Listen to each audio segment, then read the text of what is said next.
Bueno, ahí estamos grabando. Bueno, antes de empezar con el tema de la contratransferencia y el deseo del analista, yo quería repasar un poco eh, lo que hemos venido hablando antes de entrar en, vamos a decir, en los conceptos que vamos a trabajar hoy. Un poco, a mí me gustaría ubicar que vamos a decir, lo que quise decir en la primera clase, en verdad era como hacer un cambio de dirección, es decir, de esta relación entre Breuer y Ana, ¿no? Que Ana directamente fue el objeto de estudio que inauguró el psicoanálisis. Parece que un poco lo que quise ubicar es que la propuesta de Lacan en este seminario, y me parece que va a sostener esta idea durante su enseñanza, es que sea el analista el que quede ubicado como objeto en la relación terapéutica. Como objeto de amor, vamos a decir, me parece que eso lo podemos complejizar, pero en ese primer encuentro, entre otras cosas, como objeto de amor. Entonces, después, en la segunda clase, lo que hicimos fue introducir el banquete. No fue idea de nosotros, por supuesto, es que Lacan tipo, se toma bastante tiempo para trabajar el texto. Va a decir, va a tomar el banquete porque él dice que hay que leerlo como unas actas de sesiones analíticas y lo interesante es que se pasa de hablar de este tema del amor a actuarlo, ¿no? Que es el personaje de Alcibiades que irrumpe un poco. Ahí le hace una demanda dirigida a Sócrates y Sócrates responde de un lugar que ni confirma ni rechaza, vamos a decir, la demanda de Alcibiades, sino es desde otro. Eh, antes de, antes de la clase 12, que es la clase del seminario que Lacan va a actualizar, ¿no? Va a decir, bueno, ¿qué es transferencia hoy? Esta otra clase que a mí me pareció interesante de traer al principio acá, que se llama Entre Sócrates y Alcibiades, para comentar un par de citas que nos ayudan como a enlazar todo lo que vamos a hablar en relación a la contratransferencia y el deseo del analista hoy. Eh, porque hay algo me parece que no quedó claro y que me parece interesante, que es por qué Sócrates hace la lectura, ¿no? Cuando le dice a Alcibíades por qué que lo que en verdad él desea no es a Sócrates, sino a Agatón. Y ahí lo que sucedió, que vamos a decir, me parece que no quedó demasiado claro, es que Sócrates hizo una lectura de lo que estaba diciendo Alcibíades. Porque Alcibíades dice, al final del discurso, Alcibíades se vuelve hacia Agatón para advertirlo de Sócrates, que no vaya con él, es decir, como que él denuncia que Sócrates es lo peor que hay, y se lo comenta de manera accesoria, es decir, como que hace todo un discurso y después le dice a Agatón, no vayas con Sócrates. Y en ese de manera accesoria, dice, la intervención de Sócrates en la medida en la que ha llamado la interpretación, no tendría sentido si no se apoyara en ese de manera accesoria. Dice, de manera accesoria es como le has dado un lugar a Agatón a todo tu discurso. Más o menos le dice Alcibiades, con lo que acabas de hacer develaste a quién es tú, a quién en verdad le estabas hablando, que no era a mí, sino a Agatón, ¿no? Y hay algo muy interesante ahí que yo pienso que es una indicación clínica, actually. O sea, porque me parece que hay algo que sucede en las sesiones y que sucede en consultorio, que es, hay cosas que se dicen de manera accesoria. Que en esa cuestión accesoria, como que se ubica el texto del paciente, ¿no? Lo que queda, inclusive pensar lo que queda como por afuera de la sesión, ¿no? Lo que se dice en el ascensor, ¿no? Hay algo ahí como que termina dándole forma. Eh,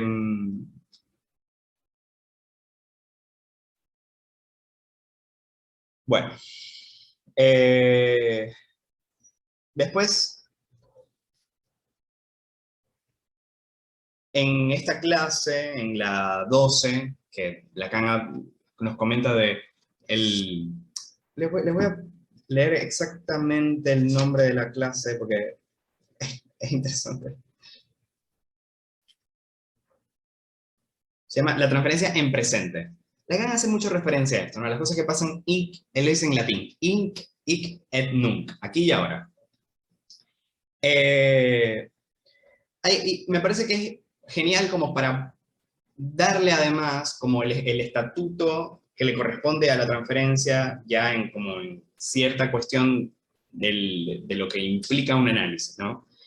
Lacan dice en la página 202, la presencia del pasado, esa es la realidad de la transferencia. Es una presencia en acto y como los términos alemanes y franceses lo indican, una reproducción.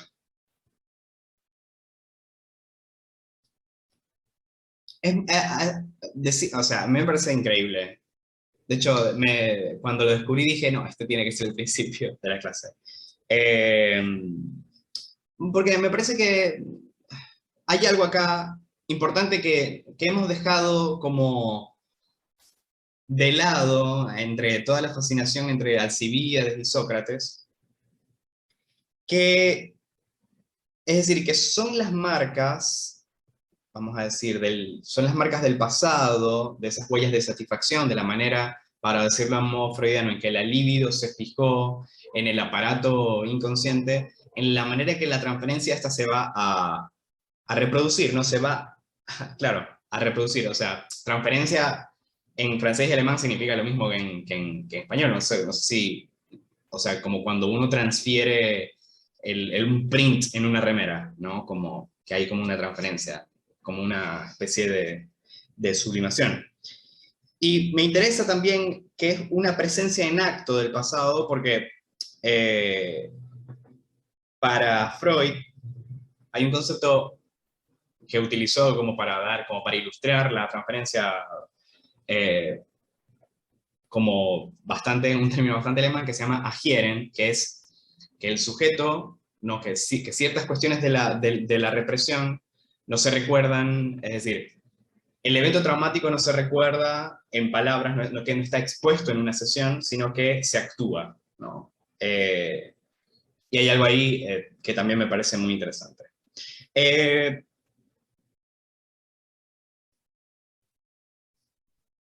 entonces, bueno,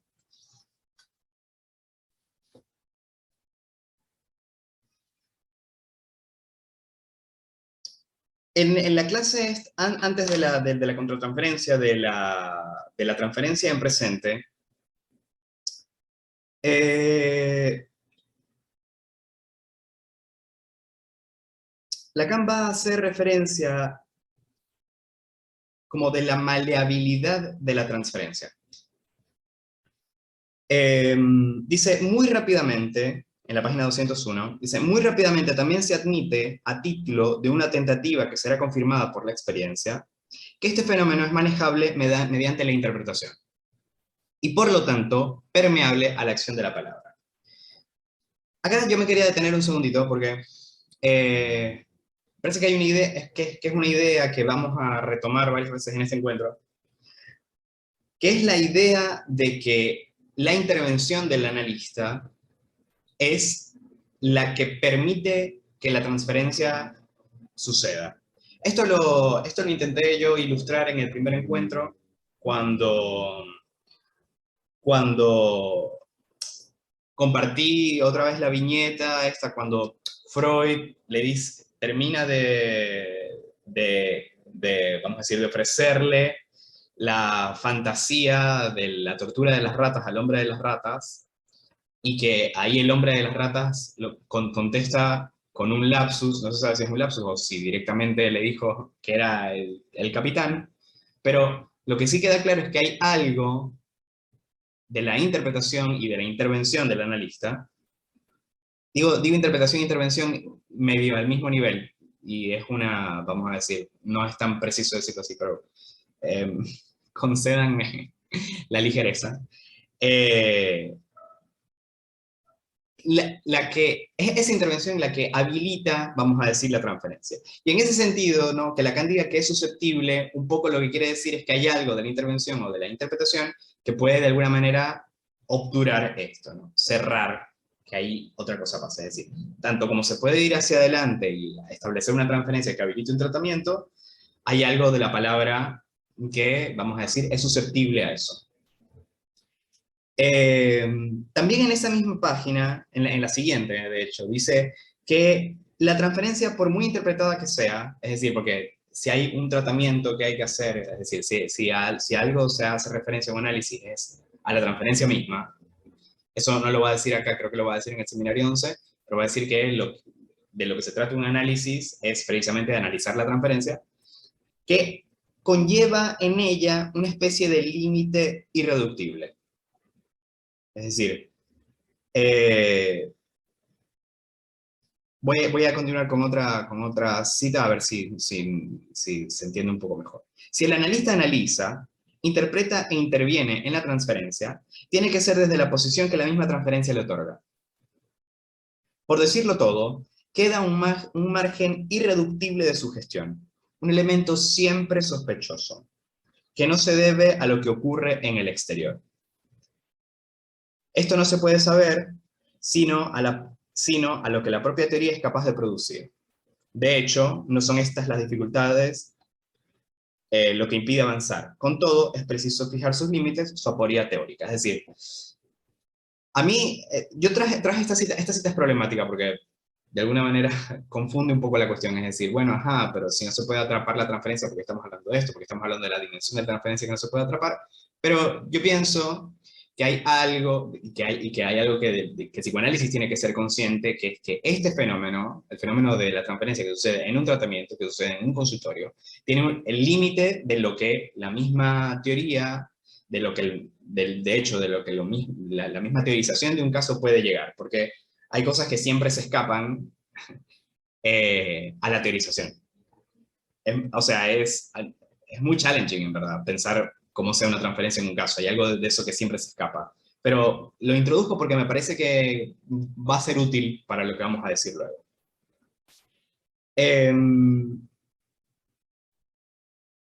Bueno. Y después, al final no, en la mitad, pero a mí me parece que está bueno como para cerrar esta parte que tiene que ver con la transferencia aquí y ahora, nos da como un indicador técnico que me parece muy importante también dejarlo acá sentado y compartirlo con ustedes, que dice, la transferencia aparece, propiamente hablando, como una fuente de ficción. En la transferencia, el sujeto fabrica, construye algo, y en consecuencia, me parece, por fuerza hay que integrar inmediatamente a la función de la transferencia el término de ficción, ¿no? También Lacan, en este seminario, va a introducir el concepto de farsa, que es como un teatrico que se hacía entre obras, pero bueno, que también responde al universo de la ficción. Y dice que... Perdón, por quiero favor. decir una cuestión en relación a esto que dijiste. Esto de que, bueno, llegamos al punto entonces en que la transferencia la podemos pensar como ficción. A mí me parece que él se venía preguntando por tal vez el concepto más freudiano de la transferencia. Él se pregunta, a ver, el concepto más freudiano de la transferencia, ¿cuál es? Que el paciente actúa, repite, actuando aquello que no dice, ¿no? En la sesión, en un análisis. Entonces, la pregunta que le sigue a esto que hace Lacan es, ¿por qué? ¿Por qué el paciente siente esto dice, creo que algo así de repetir en perpetuidad una significación en ese, bueno, en ese acto, en ese agieren? Entonces me parece que él venía preguntándose eso y medio una respuesta que se da tiene que ver con esto de la ficción y de la invención, ¿no? En términos más millerianos, por ahí. Sí. Bueno, nada de eso quería agregar. Sí, sí, yo estoy de acuerdo porque por eso es que traje a la Gieren, porque me parece que hay algo acá que se le arma también a Lacan, ¿no? Cuando dice que la presencia del pasado, esa es la realidad de la transferencia. La presencia del pasado, ¿no? Uno se diría, bueno, ¿cuál es la presencia del pasado? O sea, porque uno sabe muy bien que la memoria no recaptura la realidad, como decía Frank Herbert. ¿no? La memoria hace como una especie de armado, ¿no? Como de tramado, como para darle orden. Pareciera que hay más bien como una reconstrucción de la realidad. Y en esa reconstrucción, yo pienso que ahí es donde vamos a decir, se sostiene la farsa, ¿no? La ficción. Pero en relación a eso, Lacan pienso, plantea 4 preguntas que son 4 preguntas extremadamente útiles en la clínica, ¿no? Pregunta, ¿cuál es la naturaleza de esta ficción? O sea, para que uno se pregunte con los casos, digo, ¿no? Digo, ¿cuál es la naturaleza de esta ficción? ¿Cuál es su objeto? ¿Qué es lo que se finge y para quién? A mí me parece más importante la última. Pero me parece que, o sea, son preguntas que funcionan como, vamos a decir, habilitadores para pensar los casos, ¿no? Bueno, Sí, es pura técnica. sí, estas preguntas es como, bueno, ¿cómo hacemos Cuando te acá? encuentres con un paciente, sí. Claro, casi te dice eso. Bueno, hasta acá era para recapitular el tema de la transferencia. No sé si Juan o María tendrán preguntas hasta acá, algo que sea... No, no tengo preguntas por ahora. No sé si una pregunta, pero o sea, en un momento me perdí en... hablabas del aquí y ahora y después que como que eso implicaba una reproducción y ahí me perdí en qué es lo que implicaba una reproducción. Me quedé ahí. Sí. Bueno, o sea, Lacan en la clase 11, lo que yo tomo, vamos a decir, como para ponerlo arriba y de ahí pensar la transferencia como para darle un orden, es la presencia del pasado, esa es la realidad de la transferencia. Y dice, es una presencia en acto y como los términos alemanes y franceses lo indican, una reproducción, ¿no? Es decir, como cuando uno hace una transferencia de, no sé, de estas técnicas como de impresión en franela, se me va el nombre, pero me parece que se entiende. De hecho, eso se llama sublimación. Sublimación, bueno. No, pero hay otra, está la sublimación y hay otra que es serigrafía, creo que se llama. Ah, sí, sí, sí. Bueno, nada. Un poco la idea que yo quería transmitir es que hay algo de lo que se reproduce que tiene que ver con estas marcas del pasado, pero un poco lo que quería marcar Ana, y que a mí me parece también importante, es que no es que sea una reproducción del pasado per se al modo freudiano, ¿no? Que es como que se reprime, vamos a decir, el evento traumático o las, bueno, Freud decía que se reprimen los representantes, ¿no? Que son como las palabras, se reprime como esa memoria y lo que se hace es que se recuerda en acto. Y ese concepto le llamó agieren, para ubicar esta cuestión de la transferencia. No sé si te respondí, Juan. Sí, eso es lo que claro. se reproduce, claro. Sí, sí. Perdón, una más. ¿Y esto Sí. es deseable? Va, deseable a priori porque cuando lo reproducís, que le quitas solemnidad, o sea que le quitas esa carga del pasado, como No, más. no. Es esperable, o al menos el analista va a procurar que eso suceda porque suceden 2 cosas. Cuando existe ese, vamos a decir, que se instala la transferencia, uno está dentro del aparato psíquico. Es decir, es desde ahí que uno puede intervenir el inconsciente. Porque, es decir, si no sería un tratamiento de la conciencia, de lo que está expuesto en el yo, ¿no? De lo que queda en la superficie. Y lo que se actúa precisamente es algo del orden del no saber, es decir, no se tiene acceso a eso, a lo que se está actuando. De alguna manera, creo que lo que le quitaría valor o peso, o como decía Juan, solemnidad, es justamente la interpretación de eso que se actúa. Digo, actuarlo de por sí es una repetición, una reproducción nada más. Lo que le quita ese peso que tiene lo traumático es la interpretación, el análisis. Sí, es el análisis, es algo, claro, pero no es que se necesita que eso pase, eso se da. Lo que pasa es que a veces se da como de maneras muy floridas y otras veces se da de maneras como más ordenadas. Hay algo de eso también. Yo pienso, yo he encontrado casos de gente que está como muy advertida de hay algo ahí que como que trasciende al yo, ¿no? Es decir, que como que, vamos a decir, acá en Argentina se dice que me puede, hay algo que lo puede, ¿no? Y hay algo que habilita más bien como la pregunta, cuestionarse por eso, ¿no? El analista es capaz de hacer ahí como, vamos a decir, como preguntas un poco más abiertas, y hay casos donde donde hay que señalar algo de esa cuestión de maneras diversas, diferentes. Al final lo que se analiza es la reproducción de la cosa y no la cosa. Es una manera de decirlo. Lo que se va a analizar es esa relación que se arma. Pero vamos por parte, porque Sí, sí, me parece claro, interesante volver a este punto, que además es, de hecho, crucial lo que acabas de preguntar, Juan. Es decir, es por el hecho de por qué estamos hablando de esto acá. sí, perdón, re básico. Yo pregunto desde No, afuera. no, para nada, no, es que sí, solo se puede, yo siento que voy a responder desde afuera también, estamos todos afuera. Ok, crítica de la contratransferencia. Esta es la clase 13 del seminario. ¿Tuvieron oportunidad de ojearla, algo así? No por este lado.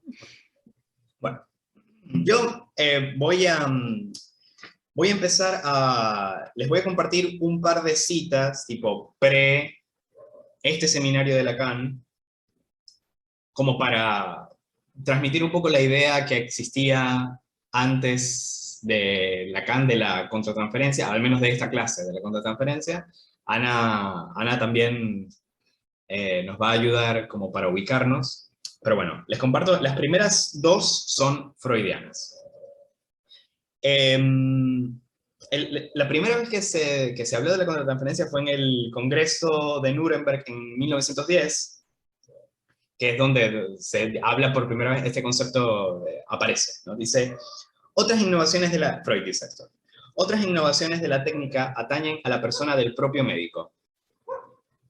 Nos hemos visto llevados a prestar atención a la contratransferencia, que se instala en el médico por el influjo que el paciente ejerce sobre su sentir inconsciente. Y no estamos lejos de exigirle que la discierna dentro de sí y la domine. Hemos notado que cada psicoanalista solo llega hasta donde se lo permiten sus propios complejos y resistencias interiores. Esa es la primera... esta es la primera vez que se hizo mención a la contratransferencia, que además me parece que tiene un estatuto bastante... ¿Cómo decirlo?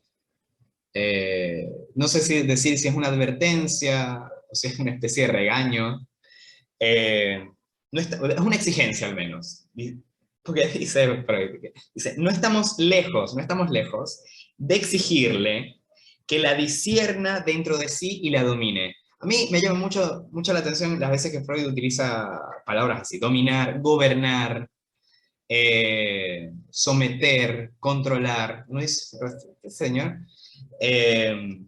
Pero me parece que hay algo de la inauguración de este concepto que ordenó bastante la idea que se tiene sobre la contratransferencia. Que es una idea que además yo pienso que ha sobrevivido en el psicoanálisis. No sé, o sea, mi formación fue una formación muy francesa contemporánea, si se quiere, y sí, y esta idea estaba muy presente, ¿no? Como depurarse del inconsciente, como llevar al análisis hasta sus últimas consecuencias para que el psicoanalista esté más advertido y que tenga los menos puntos ciegos posible y así pueda escuchar y leer el caso, ¿no? Como una especie como de purificación del inconsciente. ¿Qué vas a decir tú, Ana? No, iba a decir eso justo que dijiste, que hay mucha bibliografía sobre la contratransferencia previa a lo que después dice Lacan y lo que dice Lacan más que nada ahora en este seminario, que hace referencia a la contratransferencia como este fenómeno del punto ciego, ¿no? Pero porque Freud, no sé, probablemente lo vayas a decir ahora, pero bueno, lo adelanto un poco, Freud pensaba la contratransferencia como ese obstáculo, ese límite de alguna manera, en el que se ponía en juego casi, diría yo, algo de lo subjetivo del analista. Pero bueno, ahora Lacan dice otras cosas que me parecen muy interesantes para pensarlo como instrumento, si se quiere. Claro.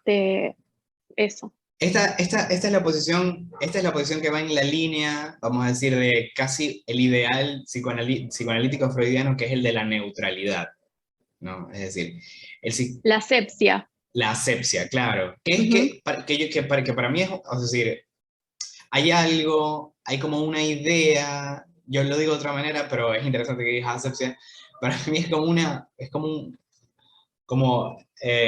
tendencia, como un higienismo imposible, ¿no? Que es como, viste, ser como pulcros, ¿sabes? Que no interferir en el otro, ¿sabes? Que yo pienso que es una idea, además, que está en la cultura, inclusive. Es decir, bueno, ahora con la pandemia más, es decir, asepsia real, además, es decir, ser como completamente desintoxicados del otro, ¿no? Pero me parece que me fui un poco, pero es esta idea de neutralidad que en ciertos sentidos a veces fue llevada al extremo y que en ciertos sentidos a veces es un poco ridícula, ¿no? Como, me acuerdo que varias veces me comentaron en diferentes clases que las escuelas inglesas y sus analistas, era gente que se vestía exactamente igual siempre, que tenía las paredes de color prístino siempre, ¿no? Como para no involucrar ninguna especie de subjetividad ahí que pudiera venir del analista. Y me parece que justamente hay algo de esa neutralidad que ha sobrevivido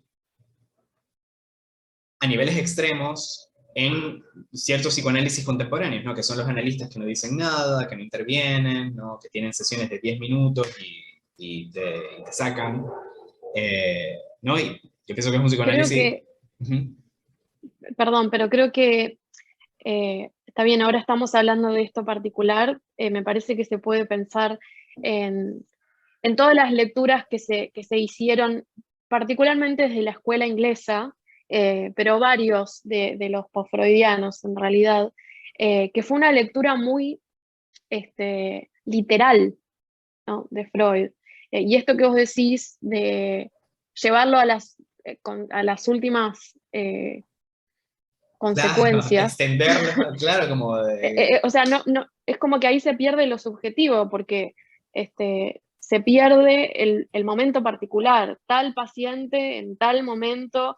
No, es como una cuestión de generalizar cierta técnica de siempre me he visto igual o siempre me manejo igual. Claro, porque...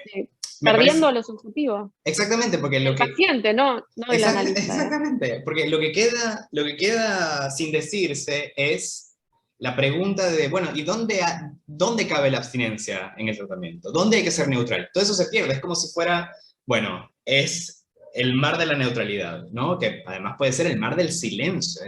Y bueno, seguramente, no sé qué tan familiarizados están con la técnica, Ana. Pero es decir, podrían, o sea, yo he escuchado de tratamientos donde el paciente, bueno, tengo más adelante un tratamiento de Miller, no tengo un tratamiento, unas citas, pero en un tratamiento de Miller, tipo directamente, un tipo fue 2 años a sesión y no hablaba, y Miller tampoco. No, uno dice, bueno, acá pasa algo que es, al menos que a mí me parece muy curioso. Muy curioso y tipo, en un sentido bastante cuestionable. Uno dice, bueno, pero ¿a qué está jugando este señor, no? Bueno, después, vamos a decir, el concepto de transferencia desde Freud se tocó muy pocas veces. De hecho, se tocó muy pocas veces hasta después de Freud, ¿no? Y en los 50 se empezaron a hacer ciertas lecturas en relación al concepto de transferencia, pero la última vez, al menos que yo registré y que varios de los teóricos que estaba investigando están de acuerdo, que se escuchó a Freud hacer alusión, que se leyó a Freud hacer alusión al concepto, fue en una carta del 2013 a Vince Wanger, que era alguien que estudiaba con él, que acá es como si... es verdaderamente interesante lo que dice Freud, porque pienso que hay algo ahí cierto, ¿no? Dice, el problema que usted menciona de la contratransferencia es uno de los más difíciles del psicoanálisis. Teóricamente, me parece de más fácil solución. Lo que se le da al paciente nunca debe ser afecto inmediato, sino que se lo debe dar siempre en forma consciente y de acuerdo con la necesidad en mayor o en menor cantidad, ¿no? La idea de que hay algo que se le da al paciente. ¿Qué será eso que se le da? Afecto, dice Freud. Bueno, en ciertas circunstancias mucho, pero nunca desde el propio inconsciente. Esta idea es interesante, ¿no? Lo que se da, estos afectos que se dan, no son desde el propio inconsciente. Esta sería la fórmula, dice Freud. Por lo tanto, siempre tenemos que reconocer nuestra contratransferencia y superarla. Esa idea sobrevive, ¿no? Que es una contratransferencia que hay que superar, ¿no? Como depurar. Solo entonces seremos libres. Darle a alguien demasiado poco, porque se lo ama demasiado, es una injusticia para con el enfermo y un error técnico. Dice que dar demasiado poco es un error técnico. Bueno, acá podríamos directamente, o sea, enterrarlo a Freud varias veces en este encuentro, pero a mí me parece que, o sea, que hay varios puntos de esta cita. La traje por el valor que puede tener varias cuestiones, ¿no? Es decir, que efectivamente hay algo difícil en la contratransferencia. Yo pienso que en verdad es un problema teórico plantearlo, o sea, desde donde uno está parado puede ser más sencillo o más, más complicado, y que claramente en la teoría suena mucho mejor que en el consultorio, porque en el consultorio pasan cosas, es decir, no es que uno... Lacan tiene una posición, perdón que me adelante, pero Lacan tiene una posición completamente diametralmente opuesta a Freud. Dice que mientras más analizado... Perdón, se está por acabar el Zoom, así que, nada, te aviso. Dale, volvemos ahí. A entrar por el mismo link. Sí. Salimos. Salimos en 2 minutos. Ok, salimos en un ratito. Sí. No, para terminar esta idea, porque la posición de Lacan que dice es que mientras más analizado esté el analista, ¿no?, más tiene ganas de tirar a alguien por la ventana o de darle un abrazo, ¿no? Pero en lo que están de acuerdo los dos es que eso que se da, o tirarlo por la ventana o el abrazo o nada, nunca se da desde el propio inconsciente. Es decir, que hay algo de eso que efectivamente se tiene que suspender. Pues, después Lacan va a decir que el analista tiene que saber jugar al muerto, ¿no? Que hay algo ahí interesante. Pero en ese punto coinciden los. Sí, hay algo ahí que se puede dar y que puede aparecer, pero no es desde el propio inconsciente que se puede, o sea, que se interviene ahí. Ahora sí, salimos aquí. Que se me iba a ir la idea, si no. Está bien. Perfecto timing. Dale, bueno, salimos y volvemos a entrar.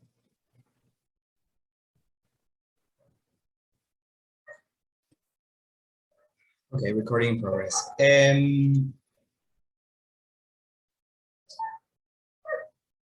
Después, voy a tomar, me parece que Ana también encontró a Racker, que es un vienés que vivió acá en Argentina y fue un teórico, vamos a decir, hizo teoría de psicoanálisis, escribió de psicoanálisis.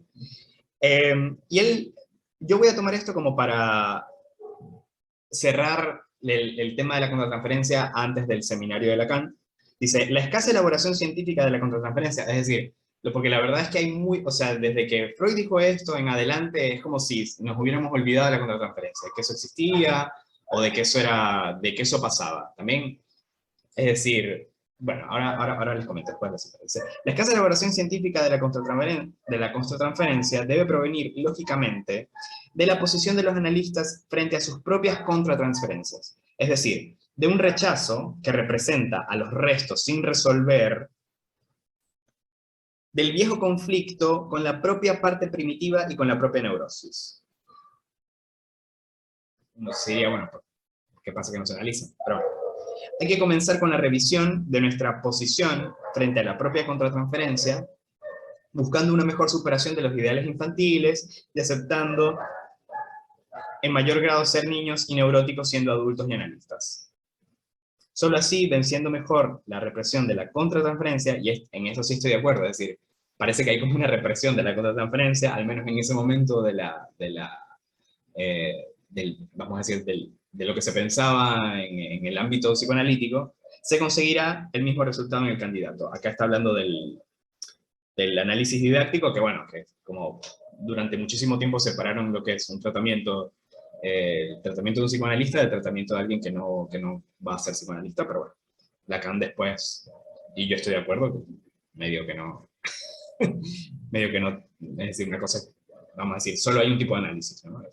Bueno, entonces, un poco a mí lo que me hace pensar esto, y yo pienso que es algo que Lacan toma para hablar de la contratransferencia y para criticarla, yo pienso que la critica en diferentes niveles, es que hay algo de esto que parece que quedó como,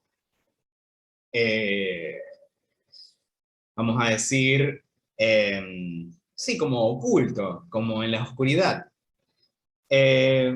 Hay algo muy interesante que sí me parece en relación a Freud, que es lo que uno puede leer en verdad en los casos, que justamente, es decir, por ejemplo, el caso Dora o el caso de la joven homosexual, que son casos increíbles, me parece que son casos que ilustran magníficamente cómo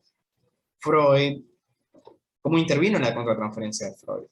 Y además de eso, vamos a decir, el déficit de la teoría que había armado, es decir, como que se ve dónde están las fallas de su tratamiento. A mí me parece primero muy groso que lo haya publicado, porque son casos que a todas luces fallaron, ¿no? Y también un poco lo que me parece que lo interesante de este concepto, al menos hasta este punto, es que pone en cuestión un montón de conceptos que se habían inventado en el psicoanálisis para explicar por qué un tratamiento no funcionaba. Y hay un montón de conceptos para explicar por qué un psicoanálisis no funciona, ¿no? Es decir, la resistencia, mecanismos de defensa, reacción terapéutica negativa. Tenemos un abanico de, vamos a decir, de conceptos para decir, no, este tratamiento no avanza por X, ¿no? Y lo interesante de este concepto es que trae al psicoanalista, no sé si a la persona psicoanalista, pero al menos a quien esté haciendo función, vamos a decir a la persona también, al centro, vamos a decir, en el mismo problema del tratamiento. Y esa idea a mí me parece muy poderosa. Y de esa idea, es decir, que el analista también forma parte del tratamiento, por eso es que vamos a hacer el salto de la contratransferencia al de ser el analista, que no es un tema que se toque, vamos a decir, se toca en la clase 7 del seminario, pero es un concepto que Lacan va construyendo y en verdad es un concepto como muy acuoso, ¿no? Pues como un concepto muy líquido, hay que atraparlo aquí y allá y está en diferentes lugares. Pero bueno, ¿tú qué piensas, Ana, de esta cuestión antes de entrar como con la clase de la contratransferencia en el seminario? Me parece que Lacan, acá en la crítica que hace, por eso se llama crítica, me parece que no critica a la contratransferencia, tal vez como la venimos pensando, sino que la critica como la venían pensando ellos, como la venían pensando los psicoanalistas de esa época. Porque la venían pensando,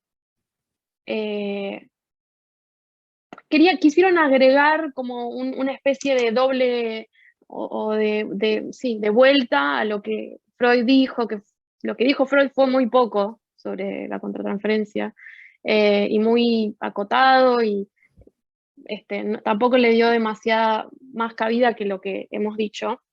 Entonces quisieron darle esta vuelta de que, bueno, sí, la contratransferencia puede ser un obstáculo, pero también deberíamos pensarla como un instrumento, ¿no? Y eso es un poco lo que dice Rucker.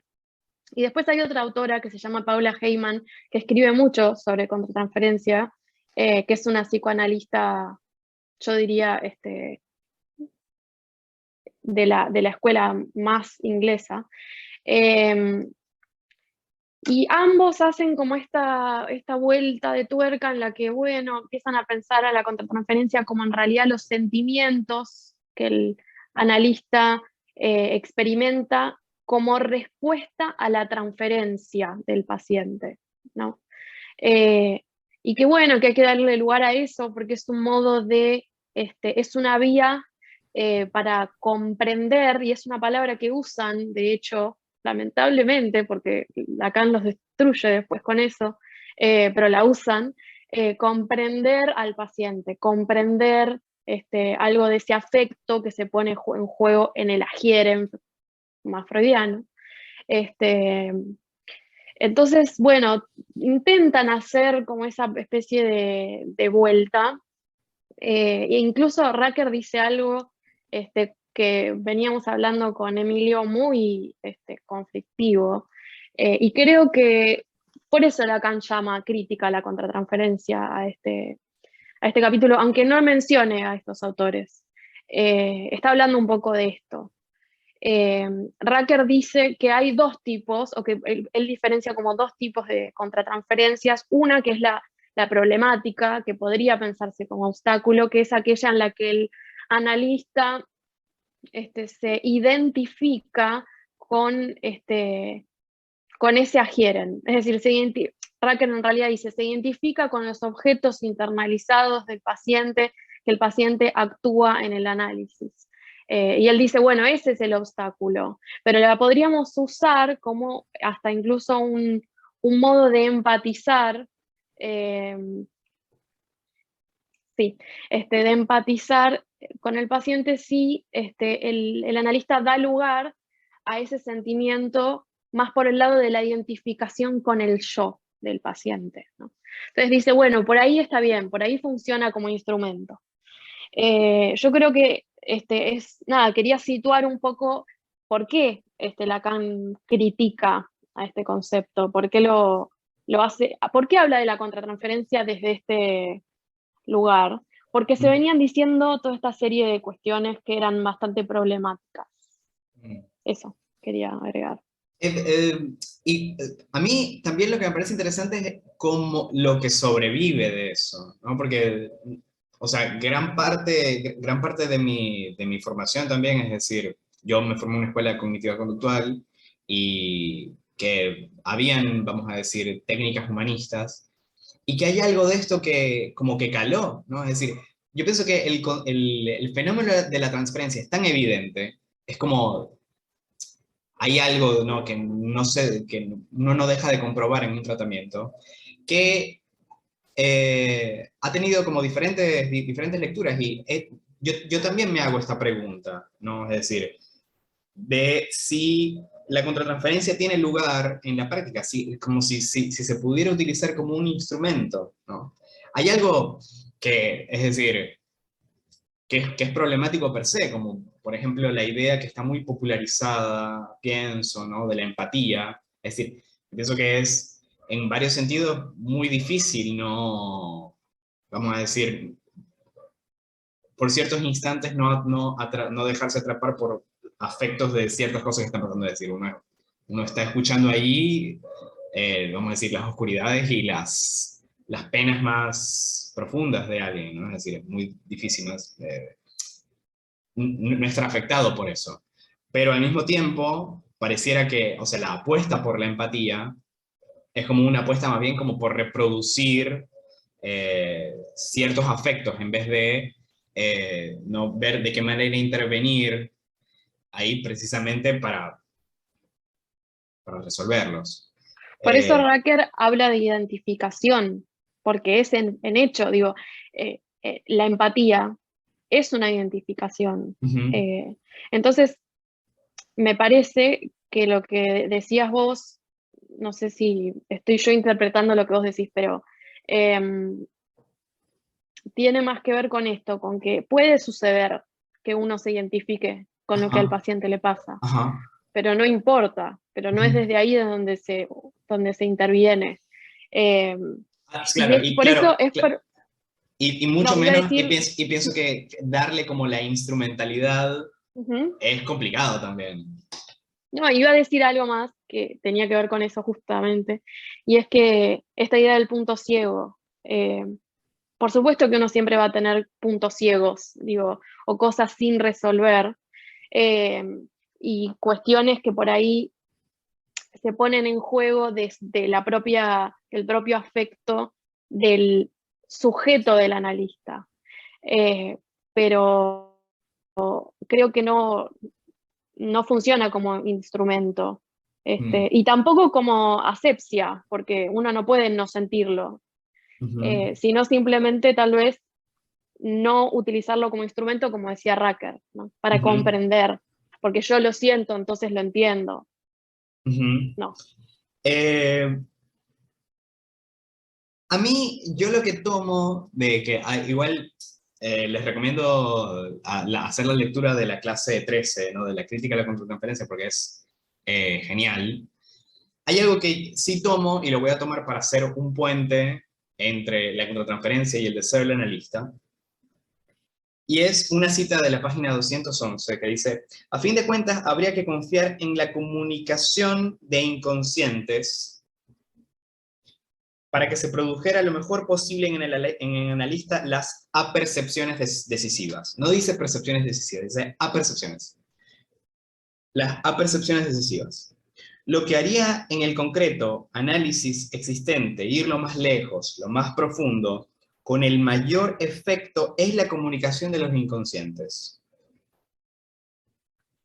Es así como el analista estaría informado de lo que ocurre en el inconsciente de sus pacientes. Esta es, vamos a decir, para mí tiene dos caras. Lo que pasa es que yo extraigo algo de ahí, ¿no? Es decir, primero está criticando que a través del inconsciente, ¿no? Él tendría como un instrumento para ver lo que efectivamente pasa en el inconsciente del paciente, ¿no? Eso, Lacan también hace referencia en esa misma parte a, vamos a decir, el inconsciente en reserva, ¿no? Como el inconsciente que es inanalizable, eh, tipo, en su totalidad. Es decir, siempre va a haber una reserva de inconsciente. Pero a mí lo que me interesa de esto es de la comunicación de los inconscientes. Justo en este nuevo concepto que introduce, que tiene que ver con el deseo. Deseo del analista. Que yo soy muy loco con los genitivos igual. Esto me quedó por Lacan, porque cada vez que leo un genitivo o algo así, ¿no? El deseo del analista, que puede ser leído, ¿no? Como el deseo de tener el analista, ¿no? El deseo del analista, o el deseo que le pertenece al analista. Así con todo. Todos los genitivos, pero esto es una práctica lacaniana que a mí me resulta muy útil además para leer algunos casos y algunas cosas. Un poco en esta comunicación de los inconscientes, que es, vamos a decir, el punto donde para mí se puede hacer un puente entre el concepto de contratransferencia y el deseo del analista, yo lo quería traer en relación justamente a los casos, para pensar el caso del hombre de las ratas, es decir, de esa intervención que permite que haya vamos a decir, una apertura del inconsciente para que el hombre de las ratas pueda, ¿no? Vía la asociación libre, vamos a decir, que se abre el inconsciente y que haya algo de eso que se empiece a explayar en un análisis, pero al mismo tiempo, un poco lo que me queda a mí, la pregunta es, en relación al caso Dora y al caso de la joven homosexual, que uno cuando lo lee, uno está, es decir, queda más que claro que Freud tiene sus propias posiciones y sus propias ideas en relación al padre de Dora, al señor K y al padre de la joven homosexual, ¿no? Y uno dice, bueno, acá claramente está pasando algo que problematiza muchísimo el tratamiento. Es decir, Freud muchísimas veces insiste con el señor K. Pareciera que hay algo que no puede entender, ¿no? Que Dora le dice, no, pero es que a mí no me interesa el señor K. Y Freud pareciera que está verdaderamente obsesionado con el señor K. Le dice que es un señor, que es un tipo extremadamente apuesto, que por qué no le gustaría, ¿no? Al padre de la joven homosexual directamente no lo cuestiona por un instante, ¿no? Ni tampoco la posición de objeto que tiene Dora en toda su maquinaria. Entonces hay algo que a mi gusto, a lo mejor me estoy yo permitiendo, dándole licencia de leer algo del inconsciente freudiano, de Segismundo, digo, de Sigmund, en relación al padre y en relación a ciertas cuestiones que no, primero, que no le permiten hacer teoría, que opere de buena manera, y por otro lado, ahí uno se da cuenta que hay algo de ese mismo inconsciente de Freud que se resiste a ciertas ideas, inclusive de escuchar a Dora y a la joven homosexual. Tú sacaste el micrófono, Ana, ibas a decir algo. Sí, iba a decir que parece en esos casos que Freud intenta más que analizar a estas chicas, responder a la demanda de los padres, porque la joven homosexual llega a Freud porque el padre se la trae, y le dice, convertímela en heterosexual. Digo esto porque hay una cita de Lacan del capítulo, me parece que es el capítulo que sigue, al de la crítica de la contratransferencia, que tiene que ver con esto de comprender, que decíamos recién, y él dice, si tenemos la sensación de comprender, es en la medida en que creemos poder responder a la demanda del paciente.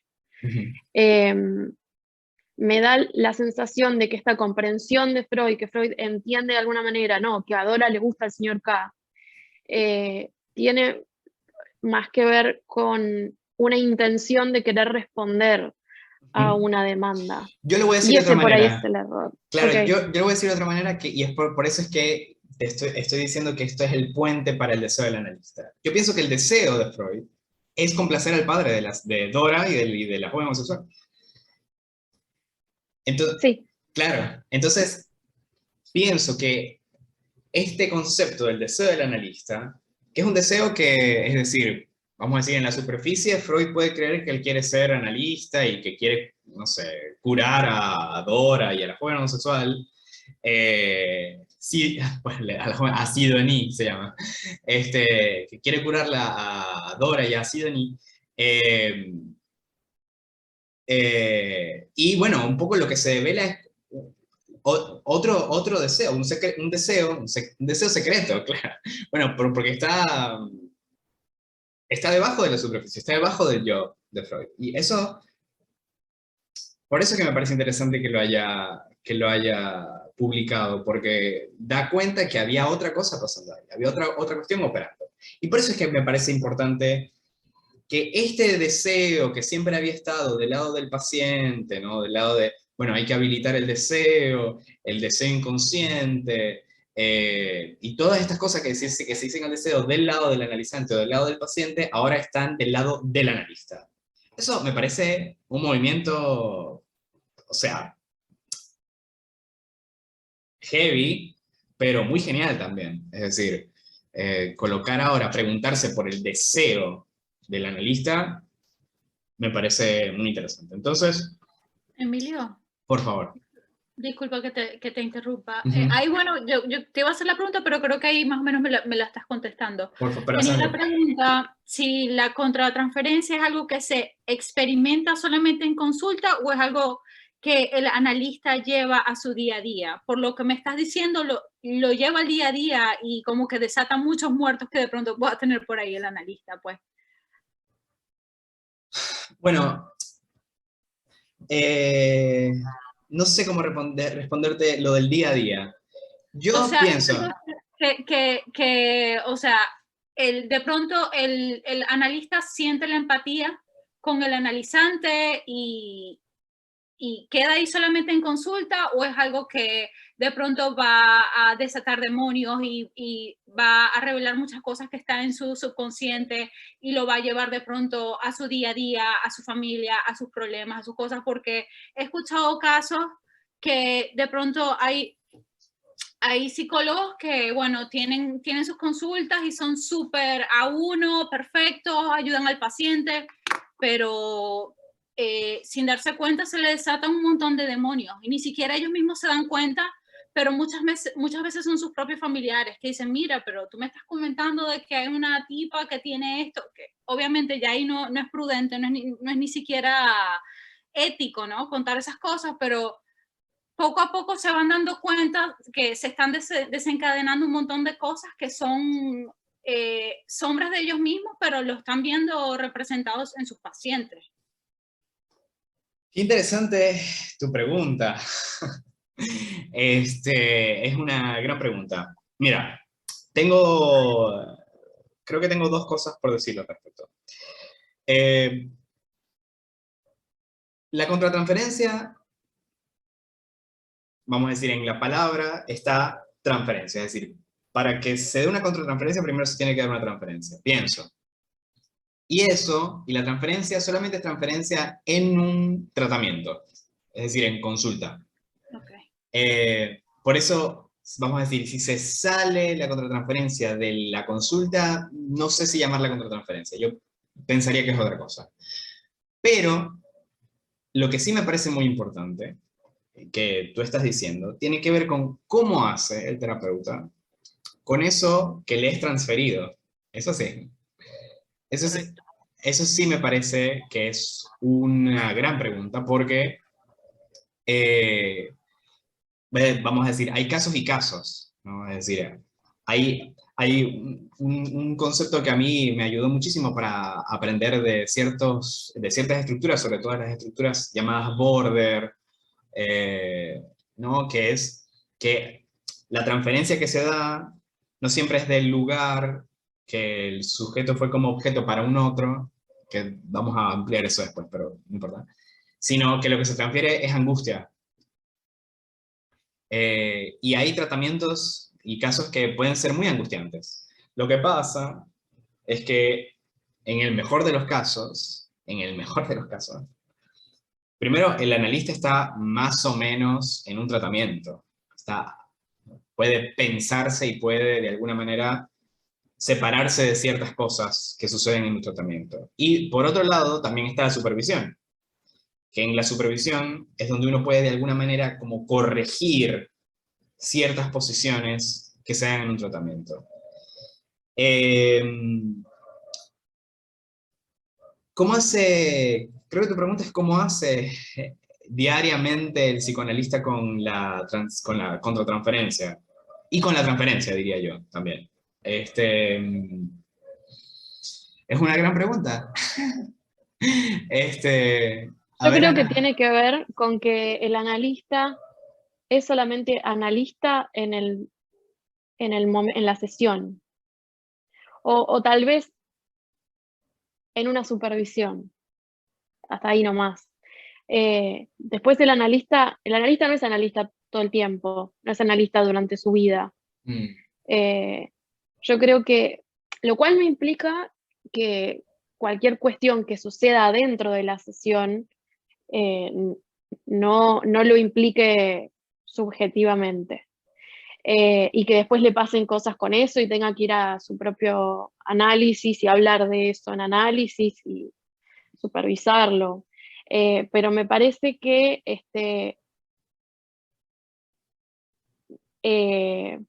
esa es la distinción, que la contratransferencia es algo que se da en sesión porque el analista solamente es analista ahí. Después no es analista. Por eso a mí esto que decías me recuerda también a algo que pasa mucho, que nos pasa a todos los que trabajamos de esto, que es que cuando vos conoces a alguien y le contás que que te dedicas al psicoanálisis o que sos psicólogo, inmediatamente te dicen, entonces me vas a analizar, ¿no? No me analices, o te quieren contar algo para que se los analices, y la realidad es que ni aunque quisiéramos funcionaría, porque para que un análisis se dé hacen falta todas estas cuestiones, hacen falta un encuadre, hace falta la transferencia justamente, y eso no se da en cualquier situación del día a día. Entonces, eso se me ocurre decir. No claro, sé. lo que puede pasar por afuera de un tratamiento es, vamos a decir, el amor o el odio, ¿no? En tal caso de que tuviéramos que pensar esta contratransferencia tirando hacia alguna dirección. Es decir, lo que está por afuera. Lo que pasa es que en un contexto hay algo de eso que, por eso es que tenemos, para eso es que tenemos, vamos a decir, conceptos que nos permiten pensar ciertas cosas de los casos. Pero bueno, no sé si respondimos tu pregunta, María. Sí, gracias, respondieron mi respuesta. Mi pregunta, sí. Está bien. Me parece que tú tenías como una idea igual de la respuesta. Pero bueno, voy a hacer un pequeño pantallazo de el concepto del deseo del analista. Voy a ir saltando entre años porque, como comenté, esto es un concepto que Lacan empezó, o sea, trabajó en cierta temporada y después como que quedó dicho y hacía referencia a eso, pero como que no lo seguía trabajando, pero bueno, como que está, como que lo dio por dicho.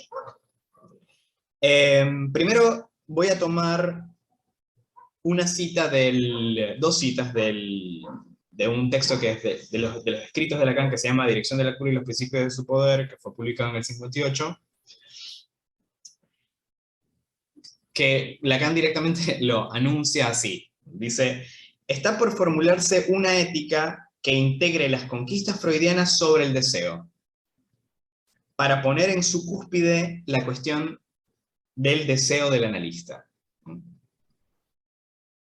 Hay que colocar a la conquista freudiana en la cúspide, y allá arriba en la cúspide coloca una ética, además lo ubica así como una ética, y ahí es donde empieza, en el seminario de la ética es donde empieza a hablar, en el seminario del deseo, en el sexto también, pero en el seminario 7, que es el anterior al de la transferencia, empieza a ubicar ciertas cosas en relación al deseo del analista. Entonces, bueno, después voy a ir al seminario 7 donde dice cosas muy interesantes, pero antes voy a volver al seminario y a la clase 7 para ubicar ciertas cosas del deseo del analista. Dice, no basta con hablar ahora de catarsis didáctica, por así decir, de la purificación de lo más grosero del inconsciente del analista. Todo eso sigue siendo muy vago. Aquí hay que hacerle justicia a los analistas que desde hace algún tiempo no se conforman. No para criticarles, sino para comprender a qué obstáculo nos enfrentamos, para hablar de la contratransferencia. Hay que darse cuenta que no estamos siquiera en los balbuceos de lo que, sin embargo, se podría articular tan fácilmente en forma de pregunta, sobre qué debe conseguirse en alguien para que pueda ser un analista. Dicen, ahora debería saber un poquito más de la dialéctica de su inconsciente, pero ¿qué sabe de ello, a fin de cuentas? Es decir, después de un tratamiento, ¿qué sabe, a fin de cuentas, alguien de la dialéctica de su inconsciente? Y sobre todo, ¿hasta dónde ha tenido que llegar lo que sabe en lo referente a los efectos mismos del saber? Esta pregunta es muy importante. Es como medio difusa, pero la voy a volver a repetir. ¿Hasta dónde ha tenido que llegar lo que sabe en los referentes a los efectos mismos del saber? Vamos a hablar del saber un poquito más adelante. Después sigue en esa misma página, dice, la complejidad de la cuestión de la transferencia no se podía en absoluto limitar a lo que ocurre en el sujeto llamado paciente, en el analizado. En consecuencia, se plantea la cuestión de articular, de una forma un poquito más decidida, de lo que se ha hecho hasta ahora. ¿Qué debe ser el deseo del analista? ¿No? Voy a repetirla porque a mí me parece reveladora en un sentido, ¿no? La complejidad de la cuestión de la transferencia no se podría en absoluto limitar a lo que ocurre en el sujeto llamado paciente, en el analizado. En consecuencia, se plantea la cuestión de articular, de una forma un poquito más decidida lo que se ha hecho hasta ahora, qué debe ser el deseo del analista. ¿Qué debe ser el deseo del analista? Lo coloca como una pregunta. Entonces en el seminario 8, la clase 7.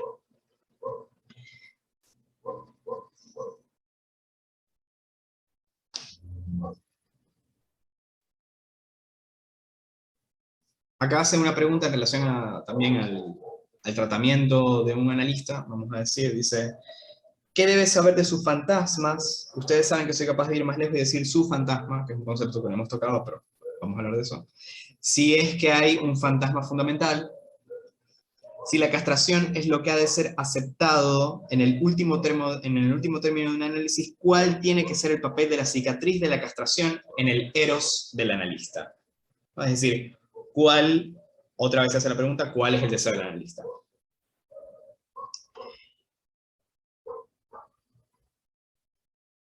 Y en la misma página, continúa, perdón si estoy como yéndome por las ramas, si necesitan que me detenga, avísenme. El deseo del analista no es tal que pueda bastarle con una referencia diádica, dice Lacan. Es decir, no es algo que se solucione en esa cuestión diádica. De dos.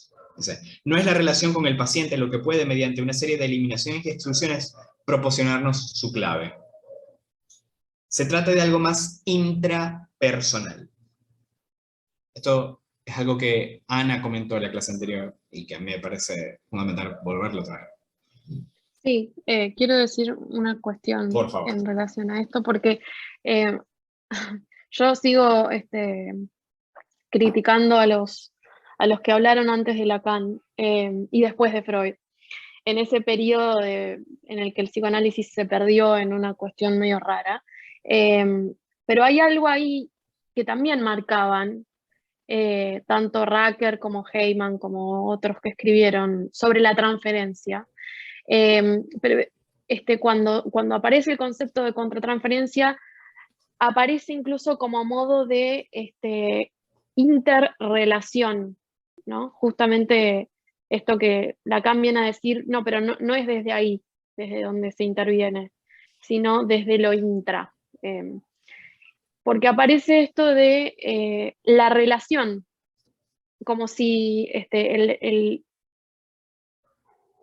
el momento o el encuentro, yo prefiero llamarle, entre un analista y un analizante o un paciente, fuera de hecho una relación, si hubiera esa relación. Bueno, eso, porque empiezan a usar también la contratransferencia como una respuesta a la transferencia, lo que decía, la cita esta que mencioné recién, de que si tenemos la sensación de comprender, entonces desde esa identificación es porque creemos que podemos responder a la demanda del paciente. Cuando en realidad la demanda, primero, que nunca se sabe qué es y que nunca aparece de manera manifiesta como lo que en realidad desea el analista. Bueno, el analizante. Y el analista tampoco. Eso. Nada, en relación a lo que dijimos la otra vez, la diferencia entre lo inter y lo intra. No se trata de lo inter en un análisis. De lo intersubjetivo. Sí. Hay,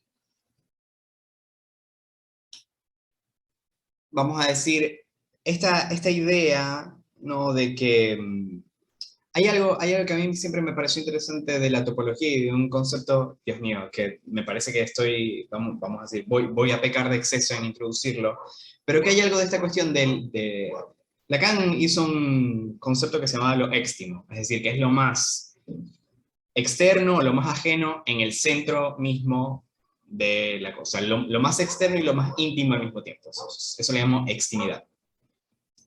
Y yo pienso que hay algo de esta, vamos a decir, esta especie de introyección que hace el analista de su deseo, que ahora vamos a ver un poco lo que es, pero que termina siendo operador de algo de esto de la transferencia. No me miras con esa cara, Ana, que estoy viendo que me está diciendo que para dónde estoy yendo. Pero Lacan toma en Dirección de la Cura y Principio de su Poder, en la página 584, dice, Ferenczi concibe la transferencia como la introyección de la persona del médico en la economía subjetiva.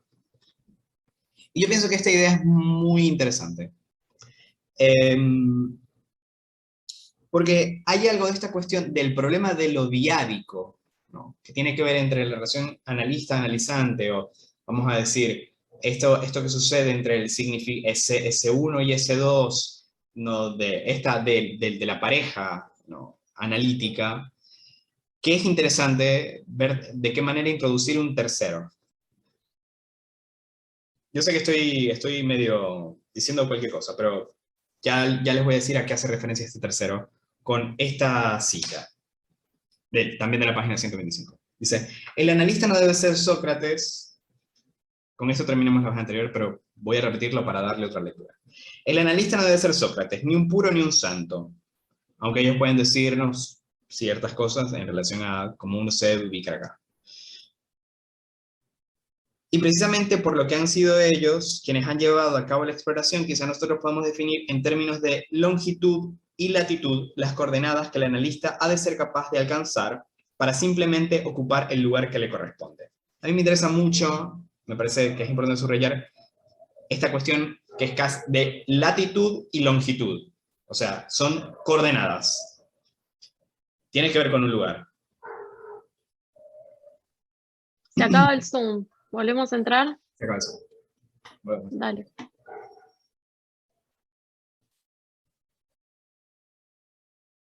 Bueno, entonces, estábamos hablando de latitud y de longitud, y de las coordenadas que el analista debe ser capaz de alcanzar para simplemente ocupar el lugar que le corresponde, definido como aquel que le debe ofrecer vacante al deseo del paciente para que se realice como deseo del otro. Hay una cita que la anoté en 5 diferentes lugares, pero por supuesto se me perdió, porque como no se me va a perder, en la que dice Lacan, y esto me parece muy importante, en la menor medida, es decir, mientras menos el analista sabe o entiende en qué lugar está ocupando en el tratamiento, más está cerca de tener, de ser ese objeto, de ocupar el lugar de objeto, vamos a decir que como, vamos a decir, vacante en el deseo del paciente para que se realice como deseo del otro. Y esto es muy interesante porque un poco lo que introduce en este primer momento, vamos a decir, en este primer pasaje que quiero hacer en relación al deseo del analista, que, vamos a decir, esa nesciencia, esa introducción de un no saber, es importante para poder ocupar el lugar del que, vamos a decir, no sabe lo que tiene, y en ese sentido poder poseer el objeto y poder estar ubicados de ese lugar. Lo vimos en la clase anterior, cuando Ana estaba hablando del Erastes y el Erómero, es decir, el amante no sabe lo que le falta, y el amado no sabe lo que tiene. En menor medida, mientras el analista pueda no saber qué semblante de objeto está haciendo, en esa medida es que puede ocupar ese lugar.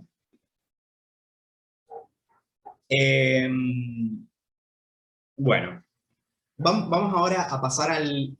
Perdón, voy a hacer un comentario sobre lo que dijiste. Sí. O una especie de traducción. Te agradezco. No, sí, de subtítulo.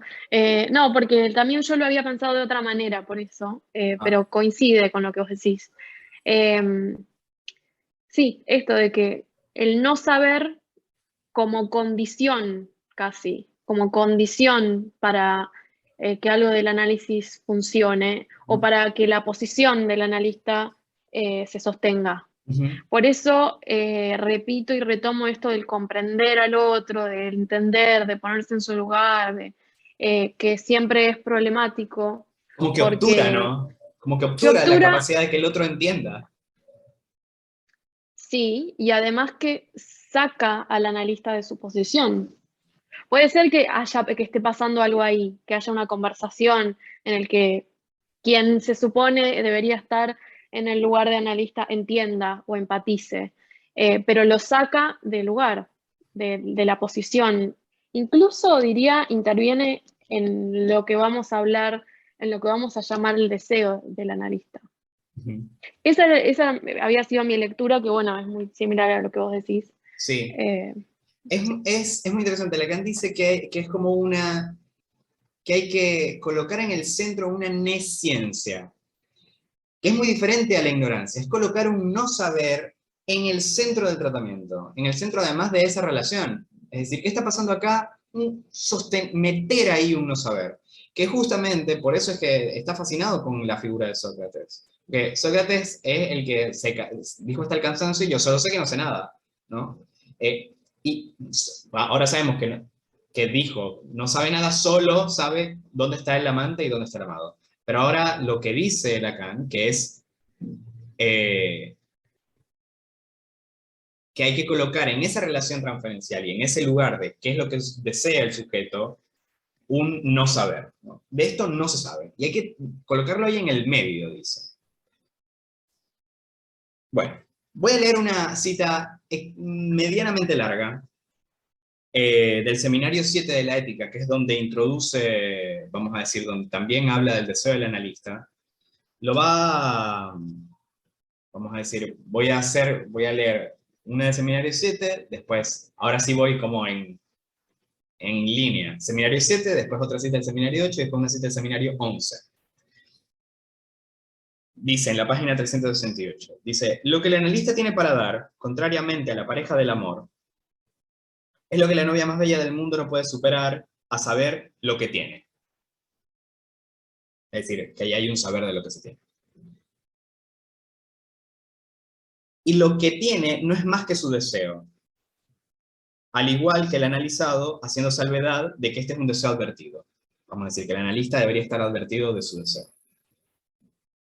Voy a darles un ejemplo en la definición muy densa. Estas son las cosas que hacen Lacan que nos hacen odiarlo, pero bueno. Voy a darles un ejemplo de una definición muy densa que un autor logró dar antes de desaparecer. No dice quién es el autor. Se lo agarró. De una función que le parece esencial en la relación dual del analista. Relación que existe en medida que respondemos a la demanda de felicidad, pero que no agota el análisis. Él está hablando en este capítulo, que es uno de los últimos del Seminario de la Ética, diciendo que lo que va alguien a pedir a análisis es la felicidad, y que de alguna manera el analista piensa que puede responder a eso. Dice, esta función llamada de la distancia. Así dice. La función esencial en la relación dual del analista, que es la llamada de la distancia, ¿no? Es definida en esos términos. La iancia, ¿no? El espacio, que separa el modo en que un sujeto expresa sus drives instintivos, sus pulsiones, del modo en que podría expresarlos si el proceso de ordenar y arreglar sus expresiones no interviniese. Eso no lo voy a aclarar. Lo que voy a subrayar es una función llamada de la distancia. El carácter verdaderamente aberrante en impasse de semejante formulación es sensible de acuerdo con lo que yo les enseño. Si la tendencia, drive, pulsión, es el efecto de la marca del significante sobre las necesidades, que él venía hablando de esa teoría, su transformación por ese efecto del significante es algo fragmentado y enloquecido que es la pulsión. ¿Qué puede querer decir esa definición de la distancia? Asimismo, es imposible para el psicoanalista, si su deseo está advertido, otra vez lo dice, consentir en detenerse en el señuelo que constituye una aspiración de la nada de esa distancia. Yo traje esta cita, que es muy rara y es muy larga y, vamos a decir, tiene muchas cosas, están como muy conglomeradas, para hablar de la función de la distancia. Y también para decir que es algo que toma Lacan de otro autor, es decir, esta cuestión en relación al deseo advertido del analista de la distancia es algo que toma Lacan de un tipo que se murió. Voy a la siguiente cita, que es la clase 11 del Seminario 8. Es decir, la que vimos de la transferencia aquí y ahora. Pero dice Sócrates, desengáñate. Considera las cosas con más cuidado para no equivocarte, porque este yo no es propiamente hablando nada. Ahí donde tú ves algo, yo no soy nada. Es lo que Lacan lee que dijo Sócrates. Ahí donde tú ves algo, yo no soy nada.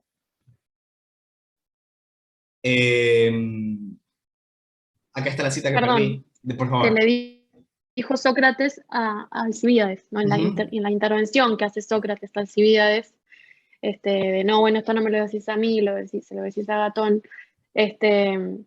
Lacan lo traduce como que Sócrates está diciendo, desengáñate, no estás hablando de mí, estás hablando de otra cosa. Dice, desengáñate. Sí. Ahí donde tú ves algo, yo no sé nada.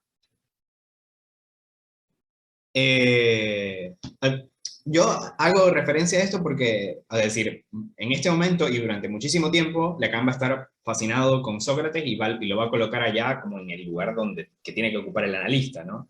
O sea, por eso es que hago referencia, porque pareciera que hay algo de desengáñate, ahí donde tú ves algo, yo no soy nada, que algo de eso va a tener que posibilitar el analista. Y yo traje esto precisamente porque, es decir, en este momento, vamos a decir, es el tercer encuentro de un seminario que está trabajando el concepto de la transferencia, pero para adelantarnos, tipo, medio spoiler de la cuestión, el lugar del analista es precisamente el lugar del desecho. Es el lugar, es decir, después de un tratamiento, el analista cae de ese lugar, cae del sujeto supuesto saber, que es algo que tiene que suceder, es decir, como para ir por partes. A ver si tiene sentido algo de lo que voy a decir hoy. Lo que primero sucede en un tratamiento es decir, alguien va a un analista porque piensa que el analista sabe lo que le pasa, o lo que quiere, o quién es, ¿no? Es decir, el analista tiene un saber, ¿no? Eso se llama fue formulado como sujeto supuesto saber, es decir, que hay un saber ahí supuesto, ¿no? Y el analista, al menos, vamos a decir, de eso debería dudar, ¿no? Es decir, en tal caso de que crea que sepa algo del paciente, la verdad es que podría empezar a suspender ciertas cuestiones. Pero ¿qué sucede al final del tratamiento? Después de que, vamos a decir, el analista está ahí en ese lugar, hay una destitución del sujeto supuesto a saber y pasan otras cosas, pero hay algo como de un desengaño que sucede, uno podría decir, al final de un tratamiento, ¿no? Y yo pienso que el analista, desde un primer momento, tiene que apuntar en esa dirección. Algo a través de, tal vez, esto que decías de la distancia, de la función de la distancia. Ajá, exactamente. A eso voy ahora. Hay un insecto atacando. Eso voy ahora, ¿no? Y para mí hay algo también de esta inciencia, dice Lacan, que es como introducir un no saber, introducir una inciencia, que es una llamada del vacío al centro del saber, que parece muy interesante porque también uno, vamos a decir, con lo que se encuentra en muchos análisis, al menos yo que he escuchado muchos casos y casos que, vamos a decir, por ahí son tratamientos que avanzan, vamos a decir, muy rápido, es decir, son tratamientos que no se tienen que tomar 15 años para que se terminen, donde efectivamente lo que está sucediendo y no se termina ese tratamiento porque hay algo del analista que está como afincado en ese lugar de sujeto supuesto saber, ¿no? En ese lugar donde el analista todavía está ahí como afincado a su silla de analista, que sabe y que es sabio y que sí. Y eso es muy complicado porque no permite precisamente que ese lugar caiga. Ahora, con esta última cita, me parece que voy a intentar darle un cierre a esto para poder abrir otra cosa y encontrarnos la vez que viene con otras preguntas, ¿no? Pero en el seminario 11, en la página 281, dice Lacan, ¿y quién no sabe que el psicoanálisis se instituyó distinguiéndose de la hipnosis? ¿No? Es decir, en ese momento cuando el psicoanálisis empezó, Freud descubrió la hipnosis. Bueno, ¿quién no queda hipnotizado ante la hipnosis, ¿no? Es decir, yo me acuerdo cuando empecé a estudiar psicología, quería hipnotizar, porque, ajá, qué divertido. Pero Y justamente... además Freud estaba hipnotizado por Charcot, Claro, que era el que hacía la hipnosis. el hipnotizador por excelencia, El claro. hipnotizador, sí. ¿No? Pero justamente se instala el psicoanálisis cuando Freud dice, bueno, no, en la hipnosis no estoy encontrando que ahí que haya un sujeto, no es la pregunta por el deseo, como que ahí no estaban pasando ciertas cosas en relación a la hipnosis. Y dice Lacan, dice, porque el mecanismo fundamental de la operación analítica es el mantenimiento. Esto lo dice en el seminario 11, 4 años después de lo de la ética que acabo de comentar, como en la función de en la distancia, dice. Porque el mecanismo fundamental de la operación analítica es el mantenimiento de la distancia entre el ideal y el objeto A, dice Lacan en el seminario 12. Para darle fórmulas que sirvan de puntos de referencia, diré, si la transferencia es aquello que del deseo aparta la demanda, el deseo del analista es aquello que la vuelve a llevar a la pulsión. Es decir, el deseo del analista apuesta porque haya algo de la trayectoria pulsional que se ponga en juego en el tratamiento. Por esta vía, aísla el objeto A. Lo sitúa a la mayor distancia. Yo sé que estoy diciendo algo, vamos a decir, que no hemos, conceptos que no hemos tocado acá, pero les prometo que voy a intentar sintetizarlo un poco bien. Lo sitúa a la mayor distancia posible del ideal, que el analista es llamado por el sujeto a encarnar. Es decir, el sujeto es inevitable que coloque al analista en lugar del ideal. Hay algo ahí que tiene que suceder. El analista debe abandonar esa idealización para servir de soporte al objeto A separador, en la medida que su deseo lo permite, mediante una hipnosis a la inversa. Encarnar al hipnotizado. Es una cita un poco rara, I know. Pero yo pienso que lo importante acá, es decir, que lo que va a decir Lacan, que viene armando desde hace 4 años, es que el deseo del analista, ¿cuál es? Es sostener una distancia entre el ideal y el objeto que él mismo encarna. Al menos que sostiene, ¿no? Este objeto del que venimos hablando, que no hay que saber cuál es para así uno poder ubicarse desde ese lugar y que el sujeto pueda, vamos a decir, que caigan los significantes, que caigan las palabras, que haya asociación y que pueda haber un análisis. Entonces, que hay que sostener la distancia entre el ideal que ocupa el analista, este ideal yo pienso que también está en relación con el sujeto supuesto saber, y el objeto. El deseo del analista es sostener una distancia entre esas dos. Ahora, bueno, decirlo así es como muy fácil y muy mecánico. Y yo pienso que, vamos a decirlo así, nos trae muchas más preguntas que respuestas. Pero bueno, yo hice toda esta presentación de hoy, ¿no? De esto que les traigo hoy, para precisamente preguntarnos qué es el ideal y qué es el objeto, ¿no? Yo no sé si, Ana, tú tienes algún comentario o algo que decir. No, bueno, del objeto A vamos a hablar la próxima, pero me parece, el objeto A es un concepto muy complejo, pero me parece que una de las de los significados del objeto A, o sea, una de las respuestas a la pregunta ¿qué es el objeto A? Tiene que ver con aquello que causa el deseo, aquello que funciona como causa de deseo. Entonces, me quedé pensando en eso porque en esto de la diferencia que tiene que sostener el analista entre el ideal. La distancia. Sí, la diferencia dije, ¿no? Bueno, sí, pero que también lo es. Sí, sí. La distancia entre el ideal y, podríamos pensarlo, lo que causa el deseo, ¿no? Y el objeto A como aquello que,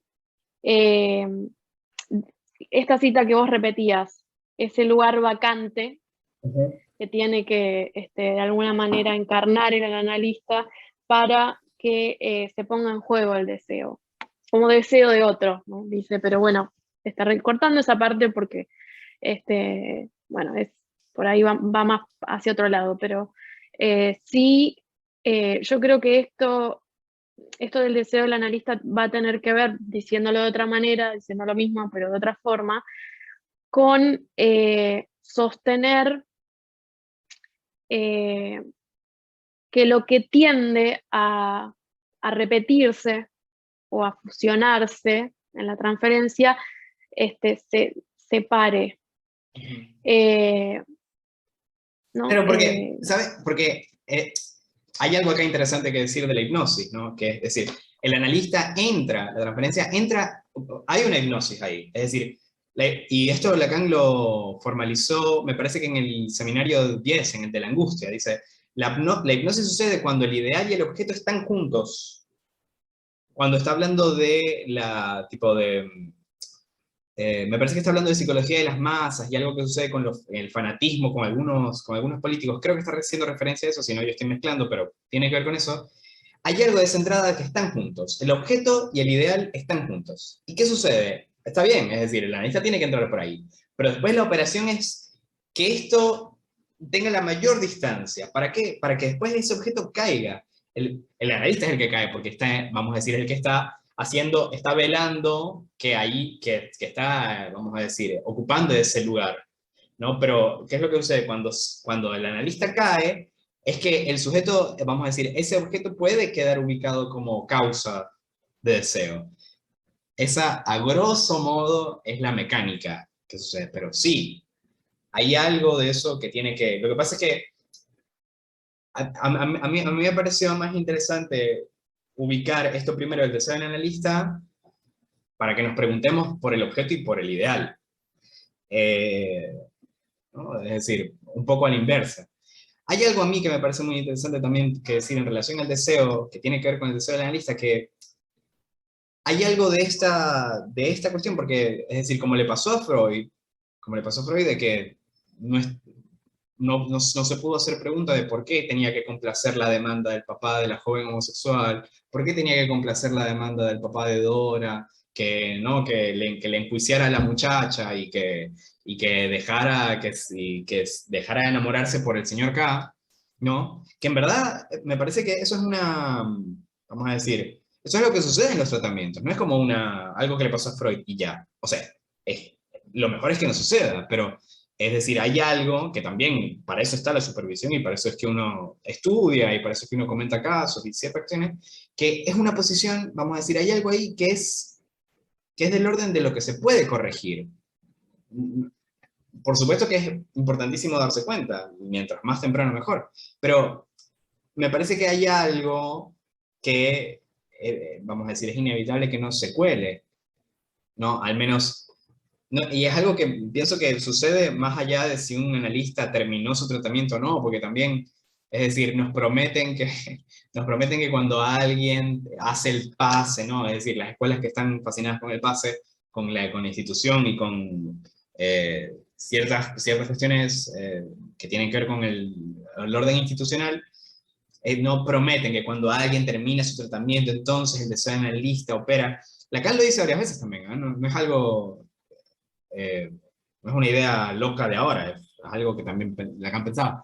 Pero lo que yo pienso es que sí es interesante esta cuestión del deseo del analista que queda, vamos a decir, por debajo, porque eso uno lo ve bastante, no solamente en la supervisión de uno, cuando alguien supervisa con uno o en las supervisiones grupales, ¿no? Que uno dice, bueno, pero entonces... ¿qué lugar estás ocupando tú ahí? ¿No? ¿Qué quieres tú? ¿Qué quieres que, no sé, qué estás buscando tú en ese tratamiento? Y hay algo ahí, ¿no? Cuando efectivamente uno se puede ubicar en esta cuestión que hace la distancia entre el ideal y el objeto, cómo ciertas cuestiones empiezan a avanzar cuando uno, vamos a decir, apunta en esa dirección. Hay algo, yo quería traer, en verdad lo quería meter en la mitad del encuentro de hoy, pero tenía que ver con Batman. No sé si vieron la nueva película de Batman. No sé si Juan o María lo vieron. ¿La han visto la peli? No, no la he visto. Robert Pattinson. La de Robert Pattinson. ¿La han No, visto? todavía no. ¿La quieren ver? ¿Están pensando verla? Está buena, está buena. Está muy buena. Ok. Está muy buena. Pero la traigo por lo siguiente, porque este tipo de bifurcaciones, vamos a decir, de cine, a mí no soy demasiado fan, sobre todo hablando de análisis y de casos y de algo tan, qué sé yo, vamos a decir, algo formal. Pero a mí me pareció interesante. ¿Les molesta que les spoilee un poquito? Nada, es un detallito de la peli. No es rollo. Adelante. Ok. Que es muy interesante. Les comento rápidamente. Batman está en el segundo, vamos a decir, tiene como 2 años siendo Batman. Y él no se presenta como Batman, ¿no? Cuando cada vez que agarra un malhechor o algo así, él se presenta como venganza. Le preguntan quién eres y él dice yo soy venganza. Y bueno, se desarrolla todo, vamos a decir, toda la película. Hay gente mala, gente buena, qué sé yo, policías. En verdad es muy interesante, es como un policial, en verdad, el nuevo Batman. Por eso es que me parece que está divertida, además la estética es Greg Fraser, quien hace la cinematografía. Bueno, hay cosas que están interesantes. Pero ya, tipo, en el desarrollo de la película, un poco más cerca del final, agarran como a un secuaz del malo.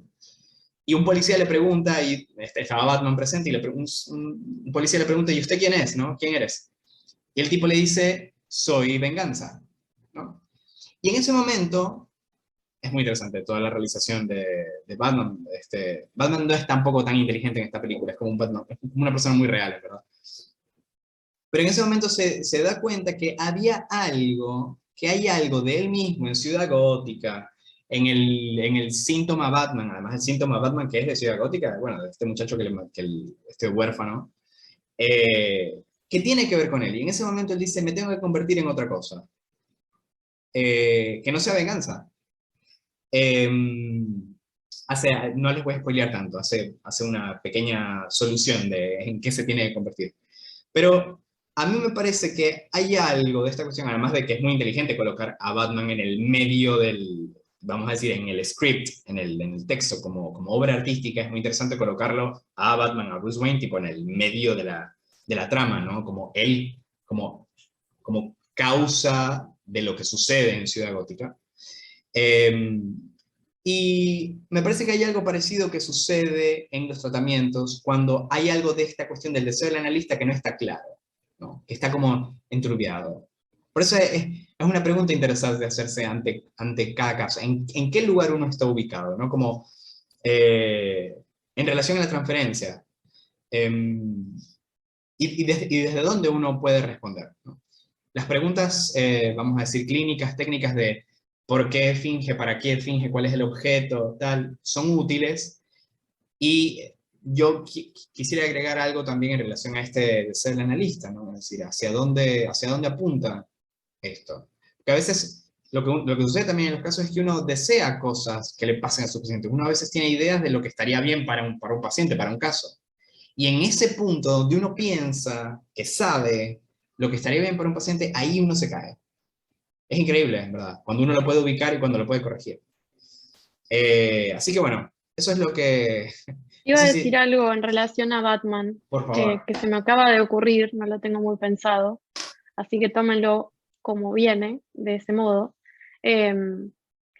Pero esto que vos decías de Batman como síntoma de Ciudad Gótica, pensaba al analista cuando está posicionado en un semblante que no sé cuál, pero que, entre comillas, quisiera responder a, entre comillas, la demanda del paciente, es como si se pusiera en juego algo de eso, ¿no? Como que el paciente empieza a sintomatizar para el analista. Claro, claro, eso fue lo que llamó Freud, y también Lacan lo va a tomar, la neurosis de transferencia.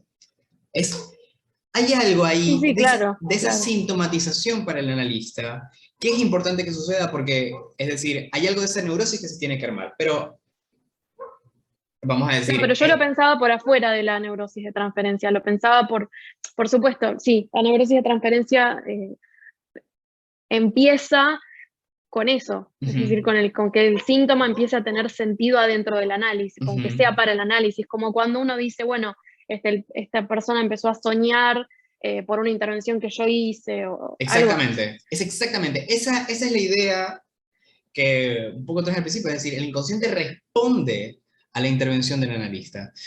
Lo que pasa es que, bueno, es decir, no es lo mismo que entre, vamos a decir, que estemos adentro del aparato psíquico vía transferencia, a que eso se sostenga, vamos a decir, en un análisis interminable, ¿no? O vamos a decir, que el deseo del analista esté tan en cualquiera, o sea, que hay algo de eso que no se haya leído, que no se haya puntualizado, que efectivamente, vamos a decir, tire para diferentes lados.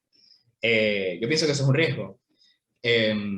Pero sí, la sintomatología que responde al analista me parece que es como, vamos a decir, literatura clásica, está ahí expuesto, vamos a decir, para quien quiera. Yo traje otras cosas, pero claramente no da tiempo, no vamos a tener tiempo, pero no sé si tienen alguna pregunta, algún comentario, algo que les haya llamado la atención, no sé si... No, bueno, yo estoy bien. Quedan las dudas para la parte de lo que es el objeto, ¿no? Y el ideal. Pero ya eso queda abierto para la próxima. Creo que esa duda la tenemos todos. Yo adhiero. Pero bueno, sí, lo vamos a pensar en las próximas veces, me parece. Algo de eso. Buenísimo. Bueno, entonces nos vemos en 15 días. Vemos qué podemos decir, qué podemos aprender del objeto y del ideal, del Agalma. Perfecto. Dale. Bueno, un abrazo. Nos vemos la Gracias. próxima. Nos vemos. A los tres. Gracias, que anden bien. Chao, chao.